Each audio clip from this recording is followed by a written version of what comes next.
Hello friends, Akshaya Tritiya mystery and history. అక్షయ అంటే ఎప్పటికీ తగ్గిపోని, నశించని అని అర్థం. ఈరోజు మీరు ఏది ప్రారంభిస్తే అది జీవితాంతం పెరుగుతూనే ఉంటుందని నమ్మకం. మహాభారతం కాలంలో పాండవులు అరణ్యంలో ఉన్నప్పుడు వారికి ఆహారం చాలా కష్టంగా మారింది.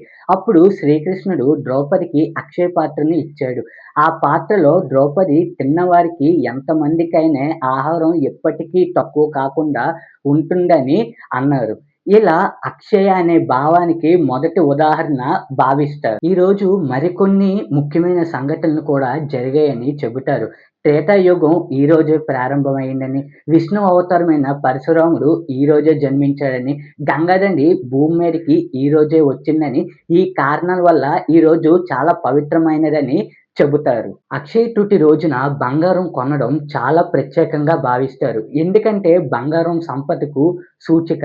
ఈరోజు కొనుగోలు చేసిన బంగారం అక్షయంగా పెరుగుతుందని ప్రజలు నమ్ముతారు. ఈరోజు ప్రత్యేకంగా ముహూర్తం అవసరం లేదు. ఎందుకంటే ఈ రోజంతా శుభమయమని నమ్మకం. అలాగే జ్యోతిష్యం ప్రకారం సూర్యుడు మరియు చంద్రుడు తమ అత్యుత్తమ స్థితిలో ఉంటారు. దీనివల్ల ఈరోజు చేసే పనులు మంచి ఫలితాన్ని ఇస్తాయని చెబుతారు. ఈ రోజున ప్రజలు బంగారం కొనడం, కొత్త వ్యాపారం ప్రారంభించడం, దానం చేయడం, దేవుని పూజ చేయడం ఇవన్నీ చేస్తారు. శాస్త్రీయంగా చూస్తే ఇది ఒక విశ్వాసం మాత్రమే. కానీ ఈరోజు మనకు మంచి ఒక ఆరంభం చేయడానికి ప్రేరణ ఇస్తుంది.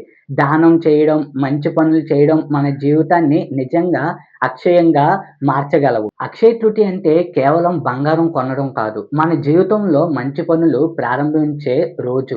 మీరు ఈ అక్షయ తృతీయ రోజు ఏది ప్రారంభిస్తున్నారో కామెంట్‌లో తెలియజేయండి. ఇలాంటి ఆసక్తికరమైన వీడియోల కోసం ఇప్పుడే మన ఛానెల్‌ని సబ్స్క్రైబ్ చేసుకోండి. అండ్ అందరికీ happy Akshaya Tritiya. Follow for more updates.